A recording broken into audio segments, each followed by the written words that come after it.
Hello and welcome to Good Evening Britain, a Force for Good's weekly show coming to you live from our studios here in the heart of the great British city of Glasgow with me, your host, Alistair McConnachie.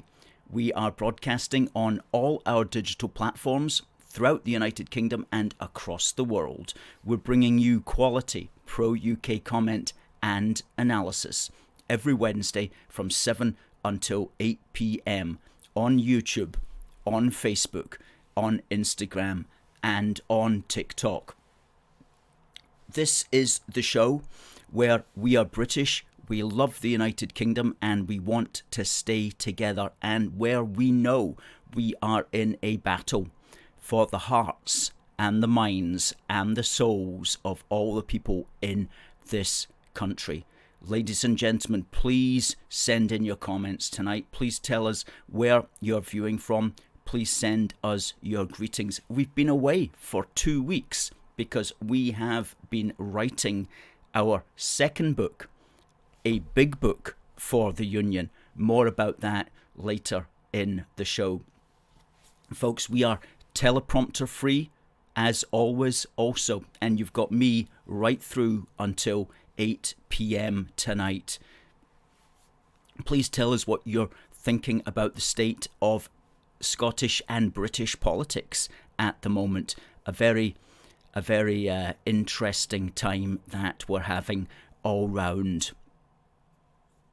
TikTok is notifying viewers that we are live. One way that you can help notify viewers that we are live is by sharing, please. If you're watching on YouTube, please smash that thumbs up button.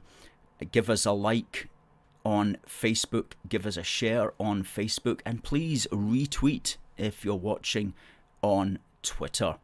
That really does help to get the message out there, because we are Scotland's premier pro-UK show. Okay, we have been running, this is our 81st show named Good Evening Britain. Prior to that, of course, we had Good Morning UK, Have Your Say, and prior to that we had Saturday Street Stall. So we've been going now since early 2020 with a show almost every week, and if we've not been broadcasting, it's for a good reason, such as writing a book, and we're so excited about the book. Let me tell you more about that later, but first let's say hello to a few people who have come in tonight. Now, Derek was first in. Derek says, good evening, Alistair and the AFFG family. Nice to see you back, and hopefully not too far from finishing your book. Derek also says, good luck with your Christmas crowdfunder.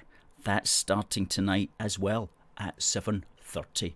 Our annual Yule Britannia Christmas crowdfunder, a 28-day marathon of fundraising the cold, hard cash that we need as an organisation to stand up for the United Kingdom in 2024. Good evening to Debbie.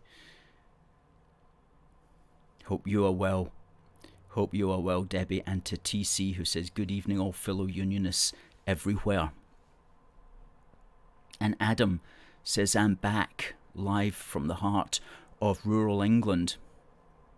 And to Kat, great to see Kat as always, and Stuart as always. Hope you're well, my friends. Stephen Bailey says, I think the UK is experiencing a severe constitutional crisis. Isn't it just? What in particular are you referring to, Stephen? Because there's so much that we could be referring to here.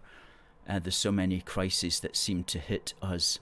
Adam says, British politics is terrible. Scotland is the worst of this situation.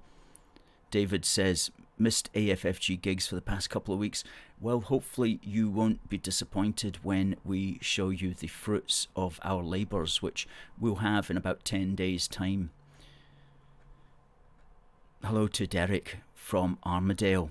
And to Christopher, who says, looking forward to buying the high quality new book. Good evening to all fellow Unionists across our wonderful United Kingdom. And Michael says, the swamp needs draining. I think you are mirroring quite a few people's views on that, Michael. Brian asks, why is Inverclyde such a deprived area? The best ships in the world were built on the Clyde. Now Ferguson's Marine can build a ferry. Yes, unfortunately Ferguson's Marine were given the ferry to build when the yard itself was not capable of building that ferry, at least not in the time scale that it was required to do. It was really, it's been said, given it simply to make the SNP look good, even though many people in that actual ferry yard knew that the yard itself couldn't handle that particular design of ferry. Incredible mess up that was. One of the things that led to Sturgeon's demise, of course.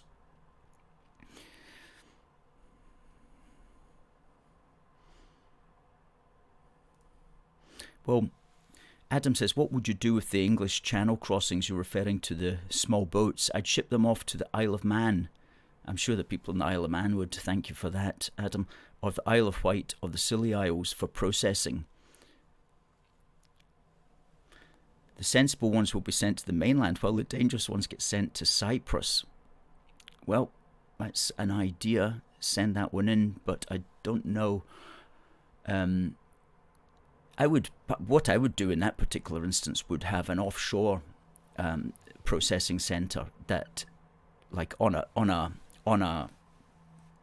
tanker, a converted tanker, parked outside Dover. You don't actually set foot on land. You just get taken straight to the tanker. You get processed like a sort of Sylvester Stallone movie. You know, what's that one called? Escape Plan, where he's imprisoned on a tanker and he has to escape from it. Something like that. And I'm not really joking when I say that. Obviously a little bit more humane. And you just process them immediately. And if they don't accord to a set of criteria, then you ship them straight back. And once they realised that was the deal, then they would stop crossing eventually, because they'd be like, well, we're not going to go through with that because none of us ever make it onto the land. There's lots you can do. This is the thing. There's a lot you can do, and maybe talk about this later in the programme, but there's an awful lot you can do if you have the government that's got the mentality that wants to do something about it. Our problem is not even the numbers of immigrants coming. Our problem is that we have a ruling class that is not interested in stopping this problem. And so we have to ask, why is this ruling class not stopping this problem? Is it because there are people who don't want it stopped? Is it because the people who fund the British political system don't want it stopped? You know, I had a workman came round to our office last week, and he was looking at the various stuff in the office, and he realised that we were into politics, and we started talking about politics, and he goes, you know, the trillionaires, he said, who run the world will be prepared to spend billions to ensure that they can keep making trillions. And I thought, that's a very good way of putting it, actually. And these people don't care. They don't care about things that we care about, like having a nation. They don't care about that. They just care about continuing to make trillions of pounds. And in those efforts, they will be prepared to spend billions. Well, we're not asking for billions for our Christmas crowdfunder, but we will be asking for 5,000. I'll speak about that in a moment.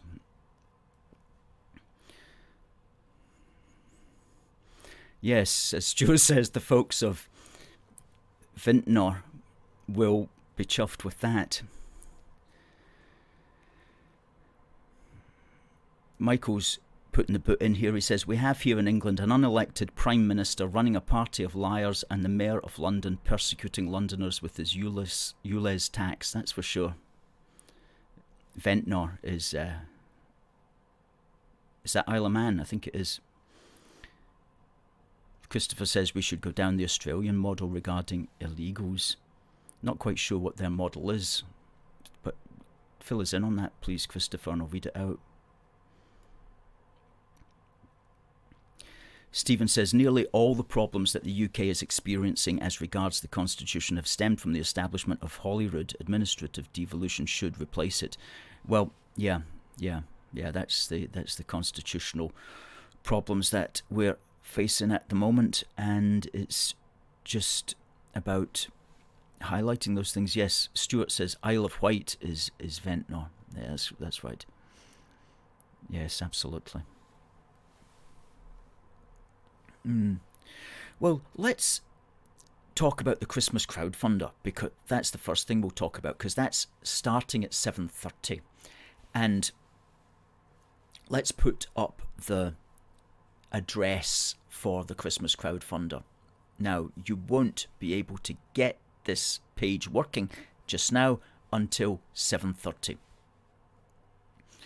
So our Christmas crowdfunder runs every year. This is the 6th year that we've done it. It is the main way that we make money in order to ensure that we can campaign in the coming year. And it runs for 28 days, and it begins Wednesday the 29th of November at 7:30, when the crowdfunder.co.uk/AFFG 2024 link will go live, and it will run right through to 7:30 on the 27th of December. We're starting it a little bit earlier this year because we're in the Christmas spirit a little bit earlier, and also because the organisation needs the money a little bit earlier as well if we're to make it to the end of 2023. So, but no, seriously, we're going to be able to get through that. We just simply need to get through to the end of 2024, and this is what is going to help us to do that. Now, what do we need the money for? We need the money for the basics, and we need the money for additional campaigning. Let me just quickly run through what those sorts of things are. Now,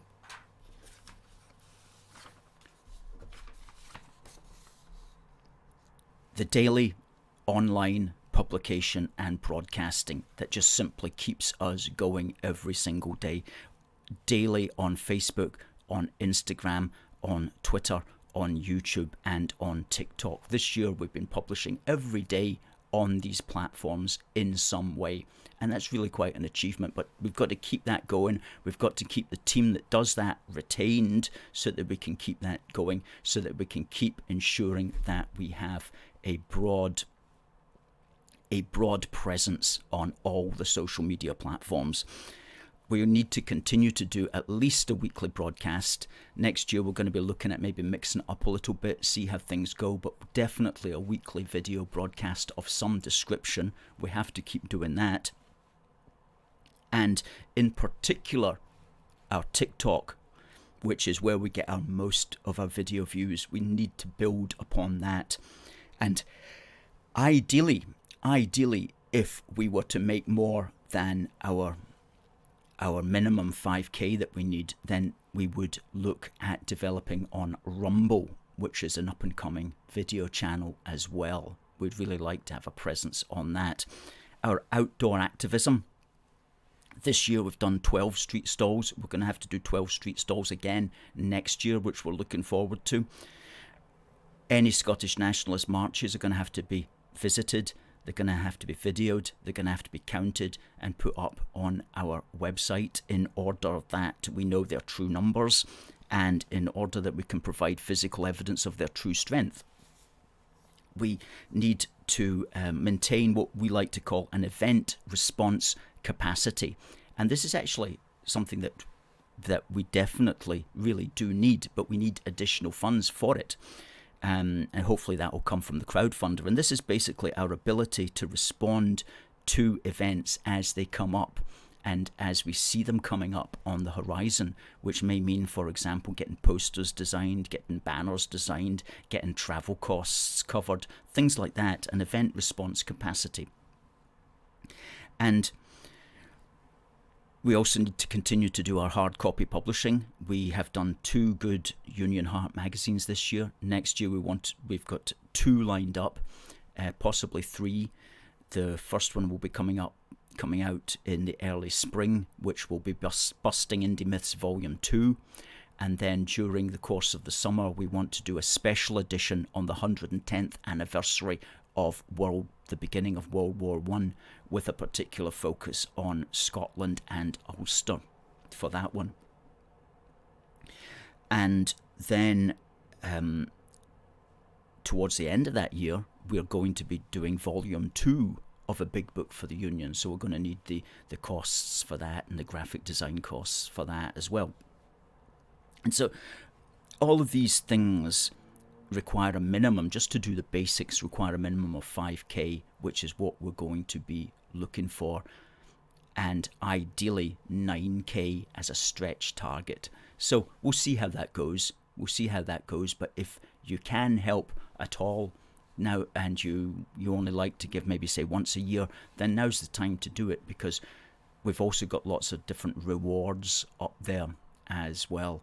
And more rewards are going to get added this week, but there's everything from Union Jack duvet covers to Union Jack bobble hats to simply getting a free wee book for the Union, and other things like that, as well as of course the wooden flags that we always bring out each year, that for generous donators they can also claim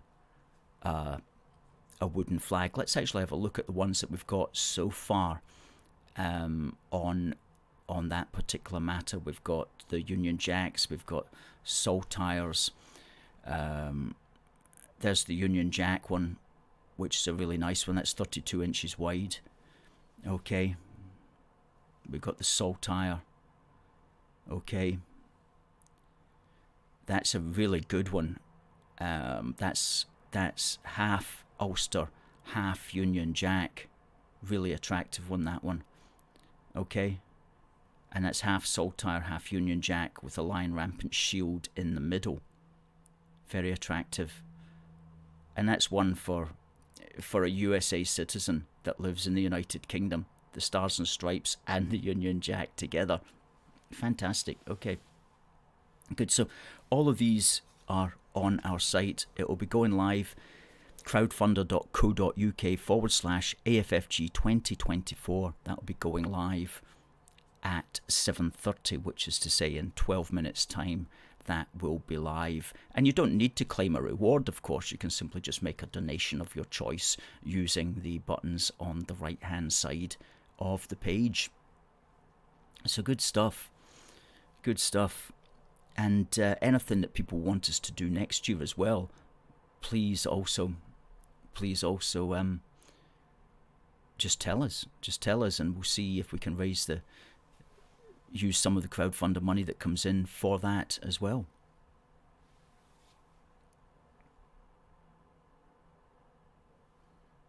Good stuff, thank you.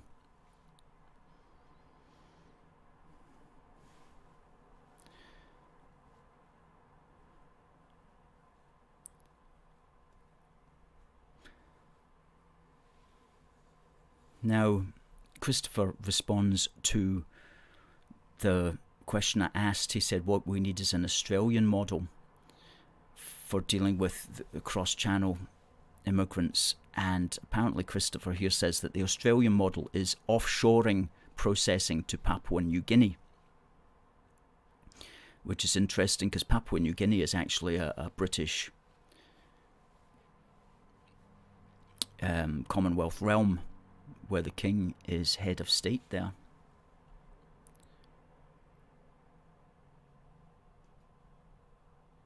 Adam's saying the same thing. Australia sends illegal migrants to Papua New Guinea, which was controversial internationally, but it worked. Interesting.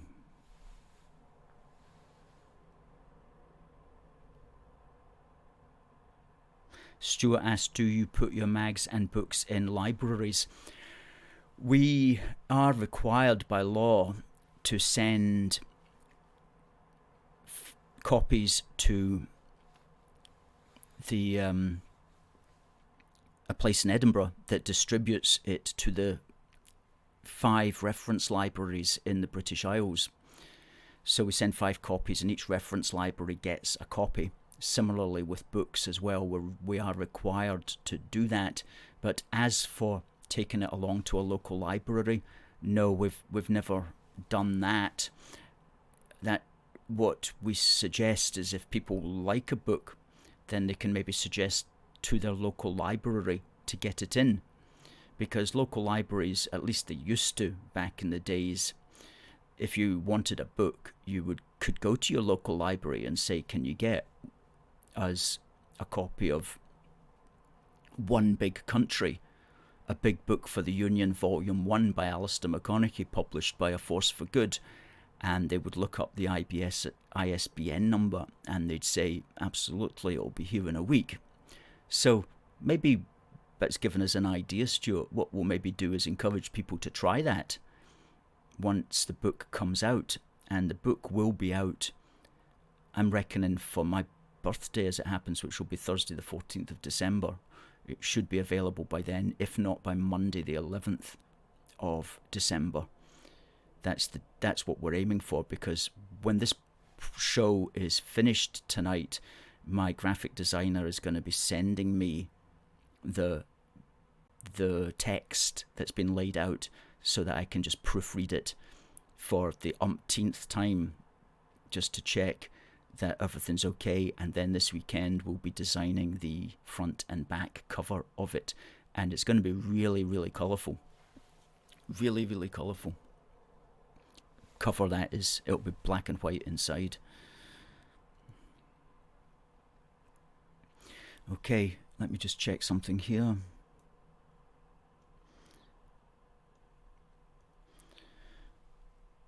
Good. So, what I want to do is I want to talk in more depth about the immigration catastrophe, and I also want to talk about the book in more depth. But before I do that, I think we'll have a On This Day in British History in order to be able to offer you the prize, which is this magnet and also some Royal Air Force Typhoon Display Team coffee. How's that for a package? It's a very simple thing on this day in British history.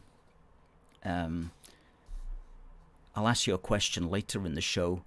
Please send your answers to contact@aforceforgood.uk. And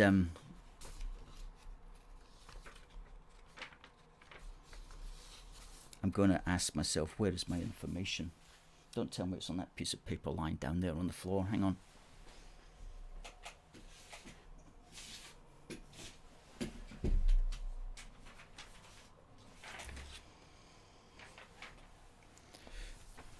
I did say we were teleprompter free, folks. I did say we were teleprompter free. Here we go. I should have memorized this. On this day, a great British confectionery opened, selling Great British confectionery. It was on the 29th of December 1890 when Thomas Tunnock began his family-run baker's shop in Uddingston. And quite frankly, tea time was never the same since. And he has created one of the most successful confectioneries in the United Kingdom, if not the world, known to us all today, of course, as Tunnock's. And it's currently run by his simply his grandson. Currently run by his grandson, Sir Boyd Tunnock. We've got a picture of Sir Boyd Tunnock, which we'll just put up there. And there we go. There's the man himself. chewing on a Tunnock's wafer, Tunnock's caramel wafer. And the Scottish Nationalists got a little bit upset with Tunnock's 2 or 3 years ago. Well, not 2 or 3 years ago, maybe about 5 years ago, when they were running adverts promoting their Great British Confectionery. I think we've got a picture of that, which we'll put up as well. There you go, the Great British Tea Cake, Tunnock's. And that led to a small demonstration of Scottish nationalists outside Tunnock's factory, which was countered by some of our folk who went along to eat Tunnock's tea cakes in front of them. And that was quite a crazy moment. I think that was back, I can't remember what year that was back in, but we certainly told them that we love Tunnock's tea cakes and we stand by Tunnock's as a great British company. Okay. So it was on this day, 29th of November in 1890, when Tunnock's was established.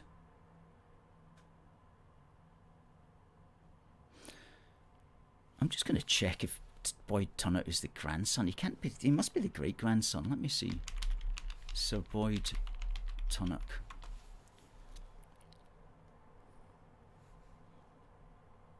He is the grandson of the firm's founder, Thomas Tunnock, yeah. He is aged 90, Sir Boyd Tunnock. There you go. Fantastic. Good, we'll ask you a question about that in 10 minutes or so for this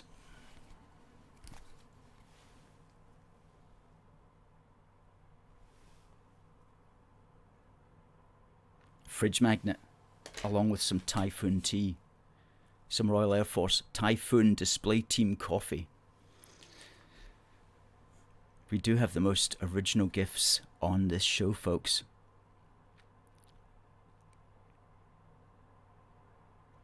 Stuart says they moan at Tunnock's, then go home to watch Emmerdale, EastEnders and Coronation Street.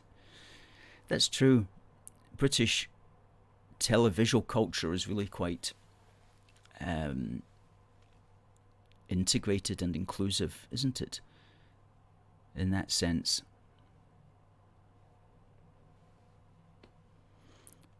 Reb says Union Jack on TikTok. We agree. Joseph Thompson says South East and the Scottish Islands will vote Unionist. JMA86 says, what's your thoughts on the recent poll published by the SNP? Very sceptical, I have to say. We don't take any poll really with any degree of seriousness when it's published by a vested interest, whether that's the SNP, whether it's the Tories, whether it's Labour, whether it's even Unionist or Scottish nationalist campaigning groups, because they've got an agenda, and you can fix an opinion poll to get the answer that you want if you have enough money and you ask the questions in such a way. So we just take it entirely with a pinch of salt, because we know that that particular opinion poll was claiming there was a massive support for separation, which is certainly not. Although I will say something which we have to be very conscious of as Unionists, and that is that the more Westminster messes up stuff and makes an absolute hash of running the country, then it's going to encourage people to vote SNP. And for our part, we would say that the immigration catastrophe, which is going to be continued for the foreseeable future, whether we have Tories or Labour, is going to make a lot of people wonder just what's going on.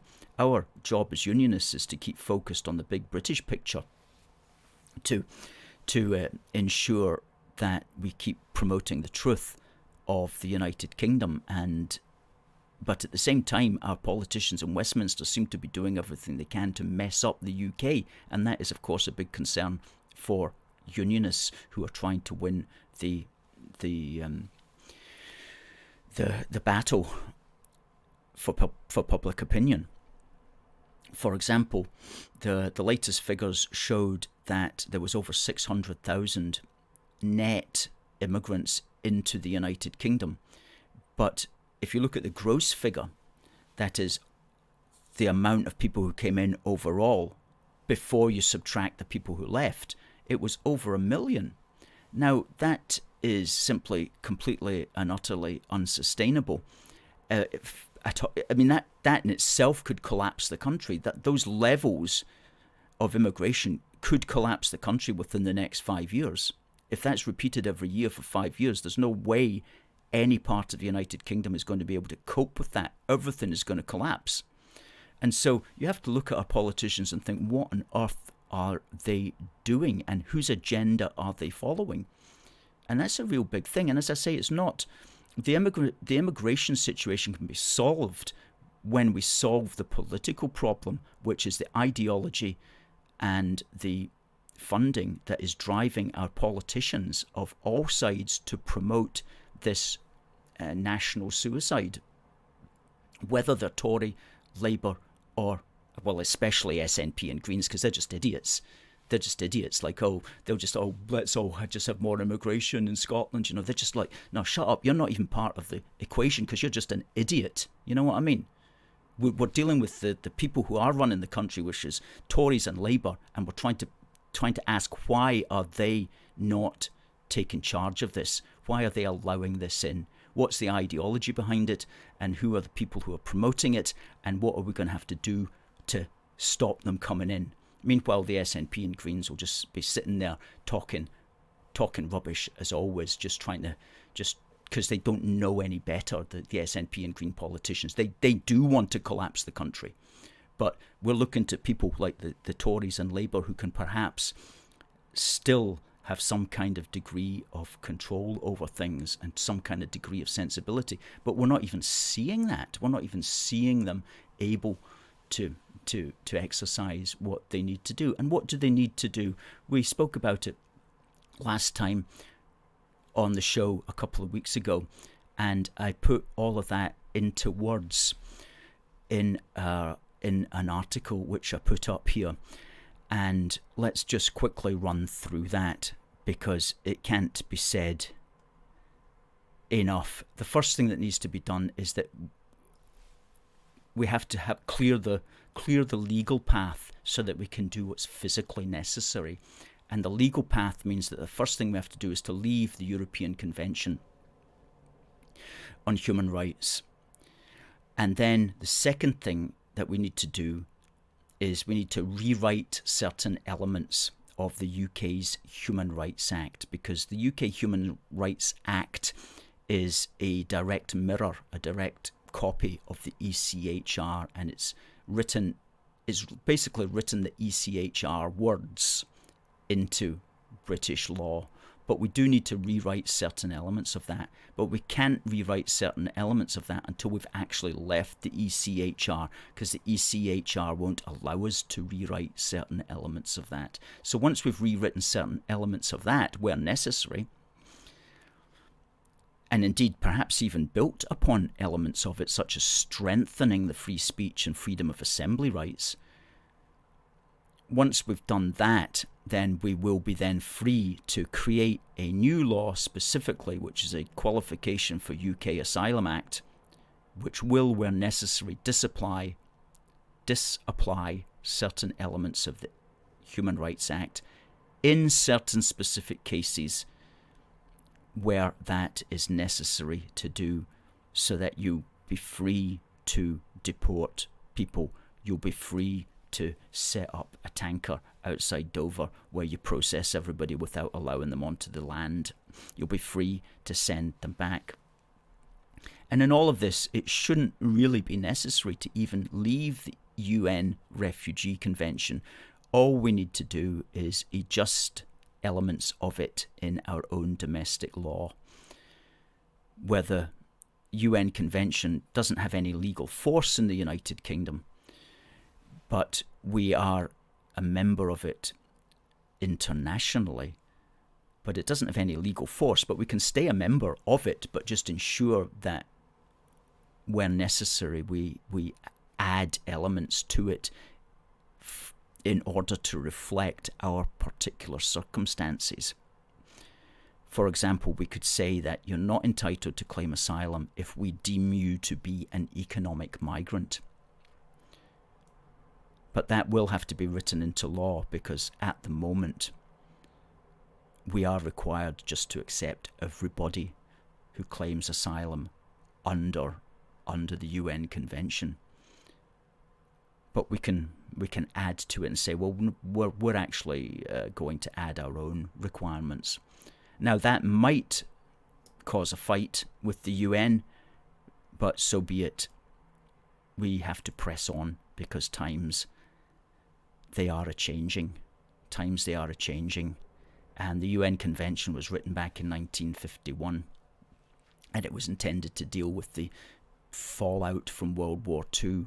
Well, that's a long time ago now, and the world has changed in so many ways. Then we need to abolish legal aid for all immigration and asylum cases, and we need to essentially defund that massive industry.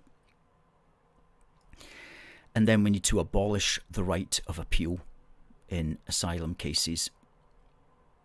And it's not even required under international law, the right of appeal. But Britain, soft touch Britain, added it back in 1993. And then once you have the legal ability, then you can do what's necessary physically, which will include disbanding the Home Office Immigration Department, which is failing miserably to deal with this, and contract it out to a private corporation that can do it for financial incentive. And then once you've done that, well, the sky's the limit. You build up the border force, you stop boats in the channel, you physically return them to France, etc., etc. And of course, certain elements will scream blue murder. But if you are prepared for the fight, if you're a politician with backbone, then you just have to do it. And of course, we all know we have no such politicians at the moment in the main parties. So it's our job to build up that mentality. And I added a little bit there, which I'll just read out. Make no mistake, this is a revolution of the mind, because to call into question, let alone upend, the UN Refugee Convention and the European Convention on Human Rights is a direct attack on the globalist internationalist order which was established after World War II in the West. And these conventions are central to that post-war international settlement. And they're of a piece with the entire settlement post-war which the modern world is constructed upon. And so therefore to throw them off will be a revolutionary act, which, as I've said here, may not occur until other societal changes converge to overturn that settlement, until enough people see that the post-World War II settlement is not working in this nation's favour. Then it has to get thrown off. And when it gets thrown off, that is a complete revolution of the spirit and of the mind, which will cause a peaceful democratic revolution in society. But that's what we're dealing with here. It's overturning it all. It is equivalent to saying the circumstances in which the modern world was created after World War II no longer apply. We must now forge a new direction. But the good news is that more and more people are questioning how we got into this situation and why our world is the way it is. So we seem to be moving in this direction. We seem to be moving in this direction. And I do believe that times are changing. But I also feel that there's dangers. I think that the system understands that it's changing, and it's going to start clamping down hard, especially on freedom of speech and on freedom of me to even say things like what I've just said in the last few minutes, which the system doesn't want to be heard. And we've seen in the Republic of Ireland where the response to the murder, the stabbings of these children has provoked the Irish Parliament to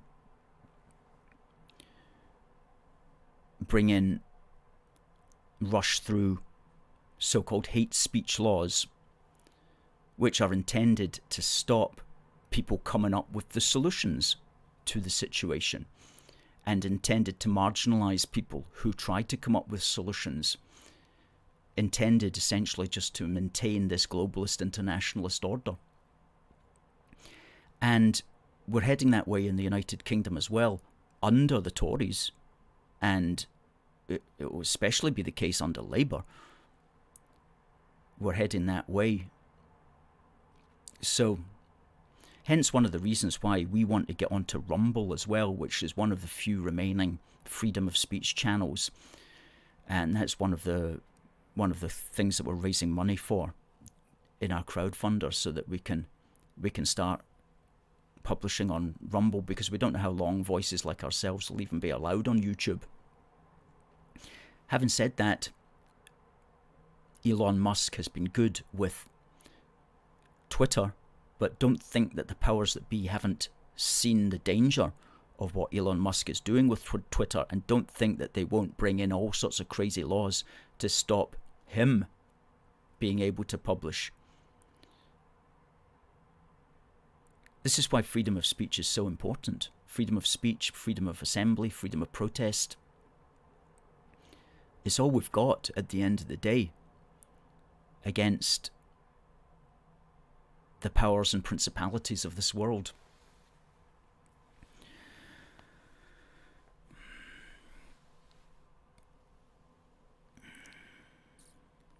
Now let me ask you a question for the prize of the magnet here. Please send your answers to contact@aforceforgood.uk. If you haven't done it, if you haven't done this before, you're in with a good chance of winning. So please just simply fire in your answer to the question, which is, on this day in British history, what was the name of the family-run bakery which was formed in Uddingston? Okay, what is the name of the family-run bakery formed on this day in Uddingston? Folks, send your answers to contact@aforceforgood.uk, and the first person with the correct answer will get the prize, which we'll announce at the top of the hour.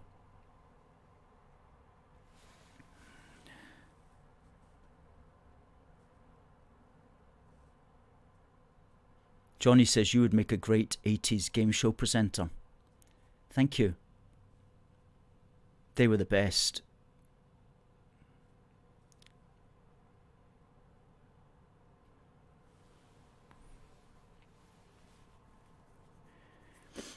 Getting on telly would be good, wouldn't it? We're still waiting for our invite to GB News. That'll be the day, yeah. That'll be the day. That'd be a good day as well.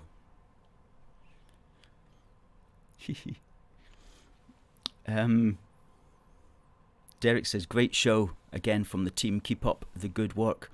Well, thank you, Derek. Now, our crowdfunder should be live now. It's at crowdfunder.co.uk, AFFG 2024. Let's see if it's working. It's working, and we've received a tenner. Fantastic. A tenner from Rachel Burns. Thank you, Rachel. That's very, very kind of you. Folks, we're calling it Help Us Do More in 2024. That's the name of the Crowdfunder page. Help Us Do More in 2024. Because we like our rhymes. Leslie Walker says thank you to the person that donated.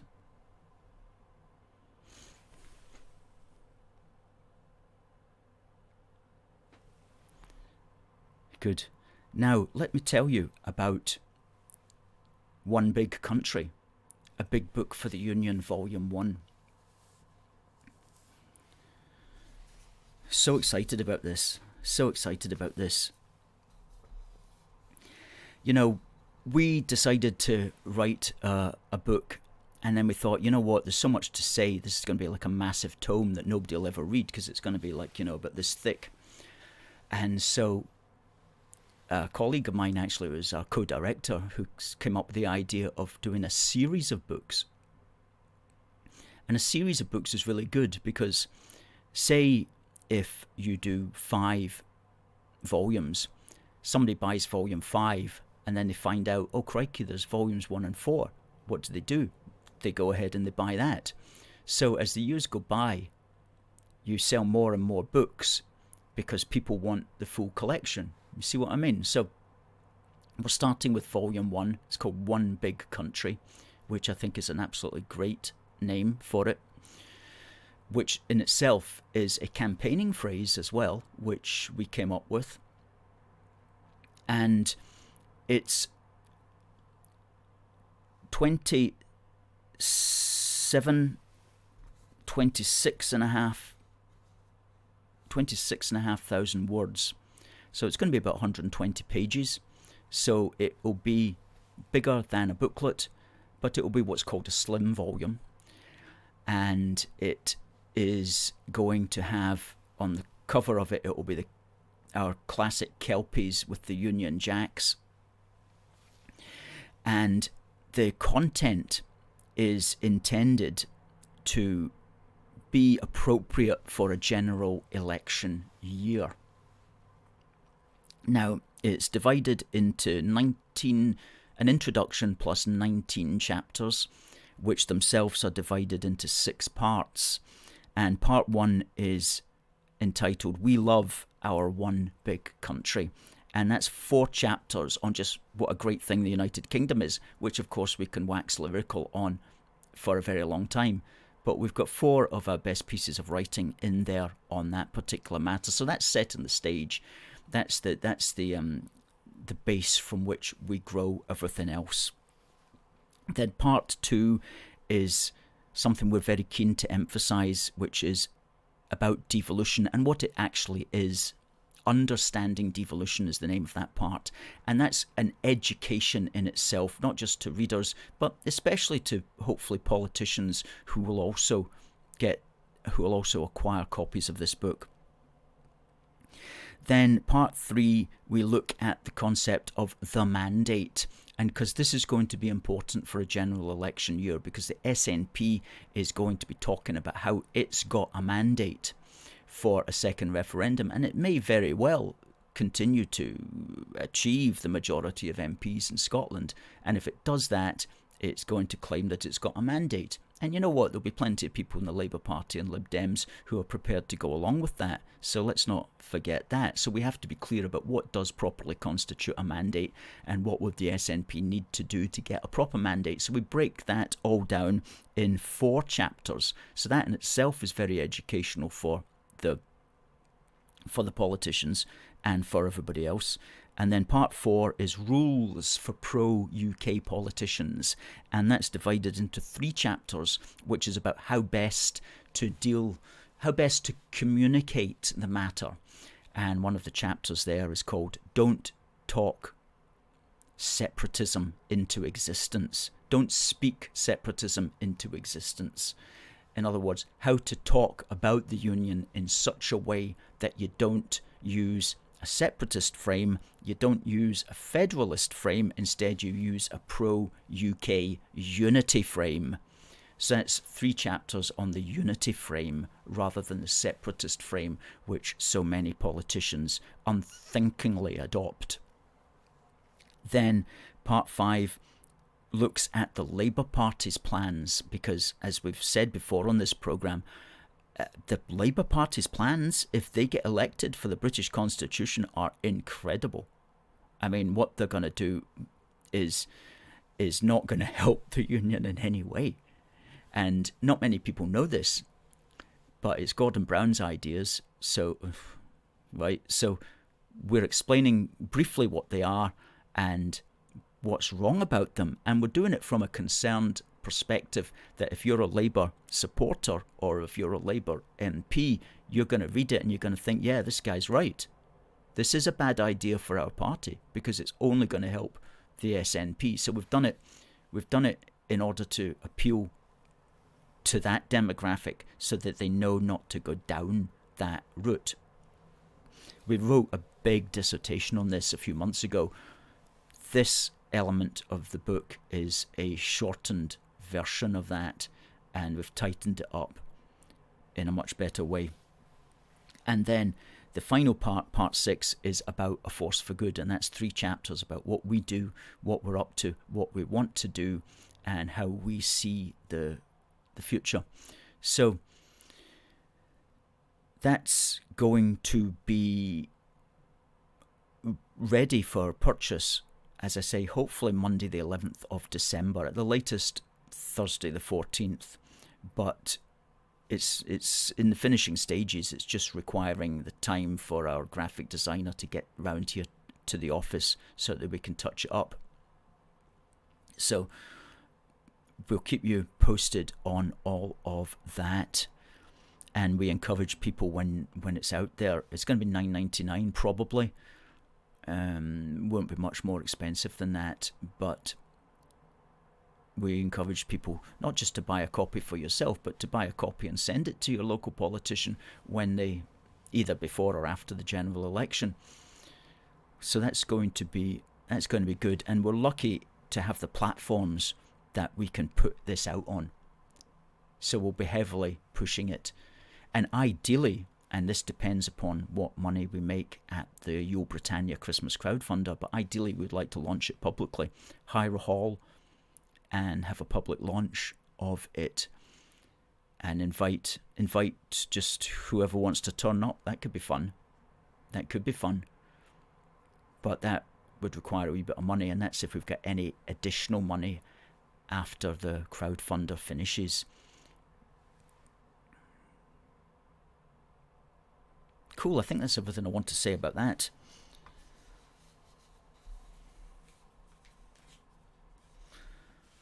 By the way, if you're a monthly supporter, we've still got some of these Christmas cards, which you can have for nothing, right? Because they're a little bit dated now. They don't have the... they were produced when the Queen was still with us. So we're down to just a last batch of these. And so if you want any... In fact, anybody watching this show, if you want some, contact us. We can send you up to 10 each, folks. Free. Okay, our little gift to you, our viewers.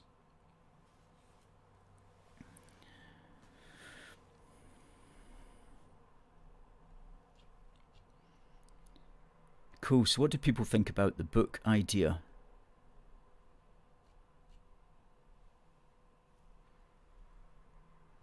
Tell us what you think on that. If it's likely to work or not.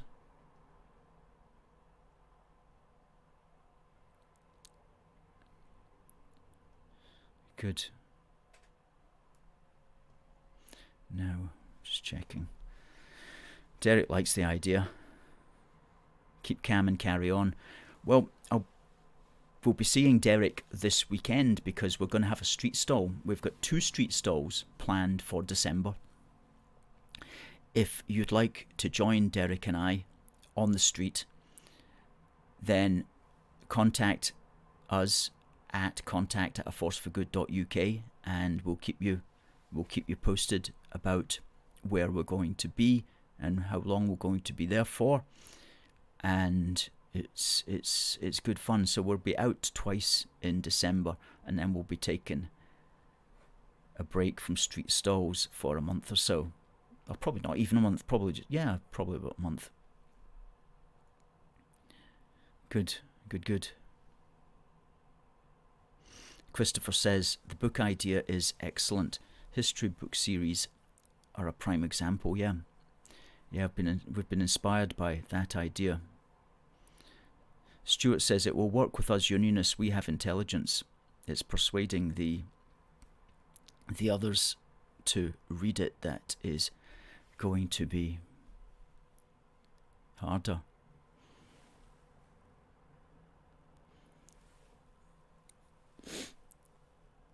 Now, what is happening there on TikTok? Somebody's asking where it's going to be sold. Well, it will go up on Amazon, and it will be printed with each order, so we won't be handling any of it.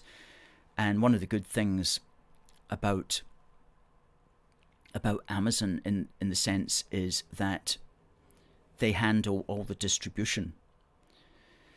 We don't need to buy like 1,000 copies and hope to sell them all. It's simply bought on demand from Amazon. And then what Amazon will do is, for everybody else who's normally just surfing Amazon looking for books, say if you're interested in British politics or British history, then down the bottom will come suggestions for you, such as you may be interested in One Big Country, a big book for the Union, Volume 1 by Alistair McConnachie, published by A Force for Good. And people are going to go, well, there's literally no books on that subject at all on Amazon, so $9.99, they're going to buy it. And the more people that buy it, then the more it's going to show up in people's recommendations, which means the more books you're likely to sell. And so what this is doing is it's allowing us to reach a whole new audience with our material. So I think that it is going to do relatively well for us. I really do feel that. I've got a good feeling about it. And then as the years pass and as we continue to knock out more volumes, the series will continue to do even better. And so it is an attempt on our behalf to try to get an income stream coming into the organisation, in addition to our crowdfunder, in addition to our union supporters, in addition to the occasional one-off donors that very kindly support us. Good. So let's get the crowdfunder address up there. crowdfunder.co.uk/AFFG 2024.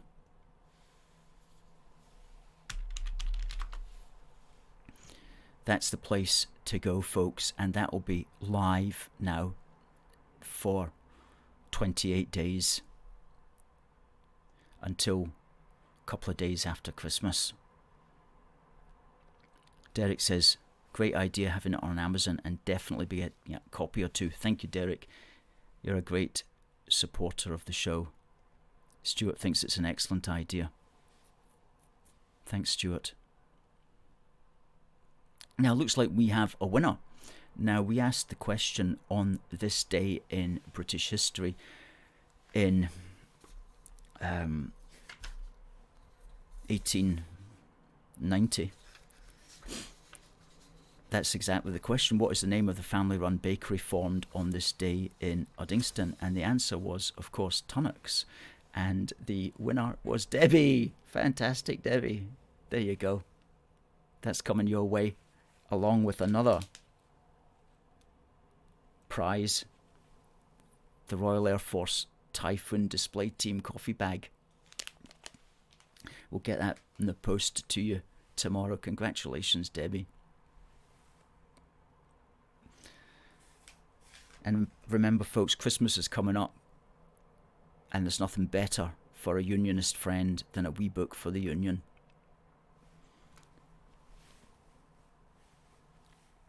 Let's do a screenshot.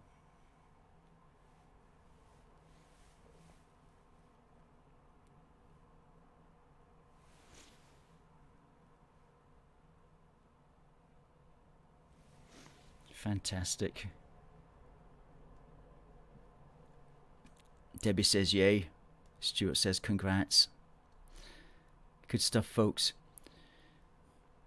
Well, that's the top of the hour. We'll be back next week. Hopefully Eric says congratulations. Thanks, Eric. We'll be back next week, hopefully with a guest as well. And our crowdfunder will be continuing to run right up until the 27th of December for the next 28 days. Folks, you've been a great audience. It just remains for me to say, God bless the United Kingdom and God save the King. See you next time.